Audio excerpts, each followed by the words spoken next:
तस्यां बहुतिथे काले भगवान मधुसूदना कादम्बर्यामापन्नो जगीर्युदारुणी।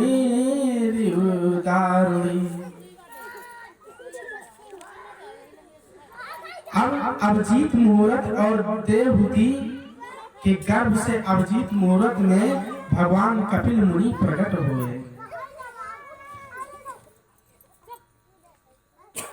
जैसे ही कपिल मुनि प्रकट हुए सो देवताओं ने फूलों की वर्षा की और उनका अभिनंदन किया।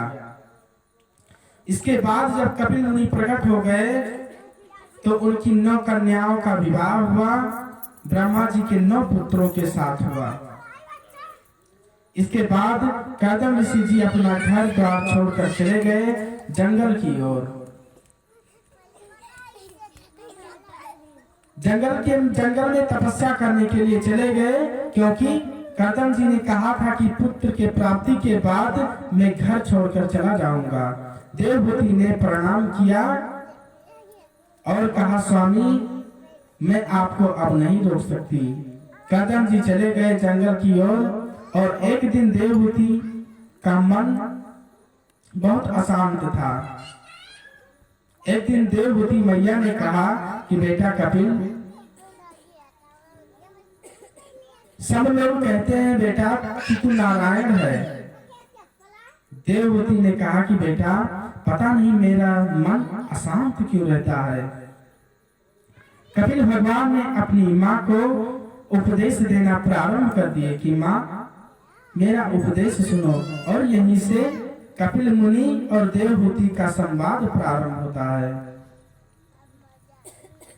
अपनी माँ को दुख के विषय में कपिल मुनि बताते हैं कि दुख का कारण क्या है? आसक्ति। जब हमारे अंदर आसक्ति हो जाती है तो वही दुख का कारण है। और माँ यदि आसक्ति छोड़कर परमात्मा के चरणों में और संत के चरणों में लग जाए तो वो आसक्ति भगवान का दर्शन करा सकती है। माँ ने कहा कि बेटा आपने अभी एक बड़ी अच्छी बात कही।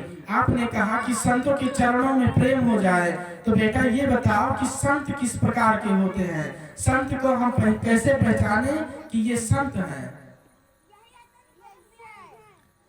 कपिल भगवान कहते हैं कि माँ संत का मैं लक्षण बताता हूँ।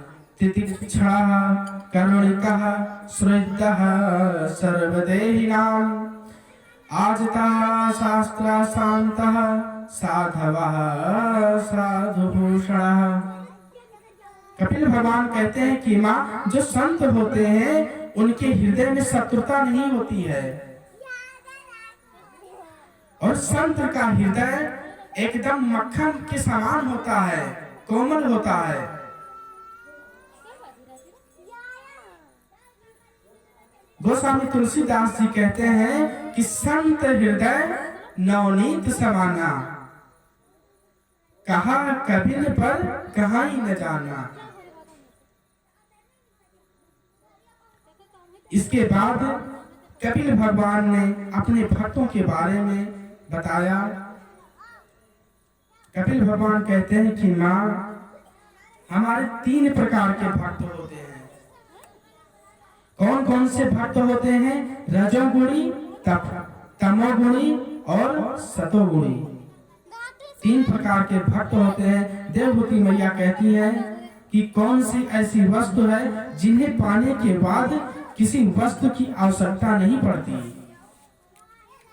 देवहूति मैया ने आज बहुत सुंदर प्रश्न किया है कपिल भगवान से कि ऐसी कौन सी वस्तु है जो मैं प्राप्त कर लूं और मुझे कोई इच्छा न रह जाए ऐसे। कपिल भगवान ने कहा कि माँ यदि आप अगर प्राप्त करना चाहती हैं तो परमात्मा के चरणों की भक्ति, परमात्मा के चरणों में लगने के बाद आपको किसी प्रकार का कोई कष्ट नहीं रहेगा और ना ही कोई चिंता होगी, और आपको पूरे जीवन में किसी भी चीज की आवश्यकता नहीं होगी। माँ कपिल भगवान ने कहा कि माँ, मैं आपको जन्म और मृत्यु के विषय में बताता हूँ।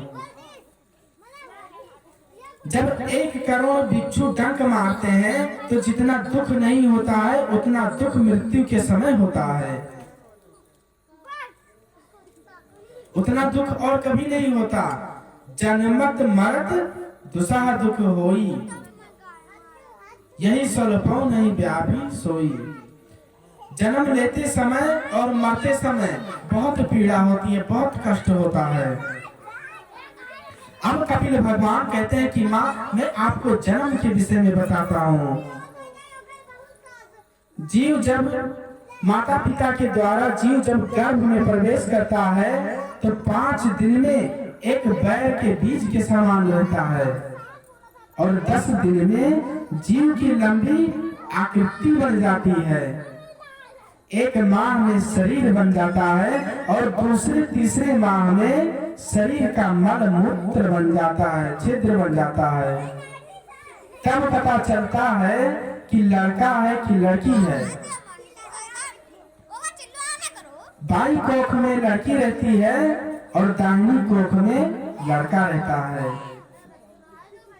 चौथे महीने में 7 धातुओं से शरीर लिपट जाती है और अस्थि, मांस, मज्जा और सूत्री, माल्या आदि बनते हैं और 5वें महीने में बच्चे को भूख लगने लगती है माँ के गर्भ में। और 6वें महीने में सिर नीचे और पांव ऊपर हो जाता है और 7वें महीने में हाथ पैर हिलने लगता है। 8वें महीने में और 9वें महीने में प्रकृति द्वारा वायु वेग अधिक होने के कारण बच्चा जन्म ले लेता है। इसी प्रकार से अपनी माँ को कपिल भगवान उपदेश दिए और कहा, माँ, जन्म और मृत्यु के समय बहुत दुख होता है और बच्चा कहाँ रहता है इसका व्याख्या करना ठीक नहीं है। कपिल भगवान ने अपनी माँ को इसी प्रकार से जन्म और मृत्यु के विषय में बताया। कपिल भगवान ने कहा कि माँ, वरदान मांगो, तुम्हें क्या वरदान चाहिए।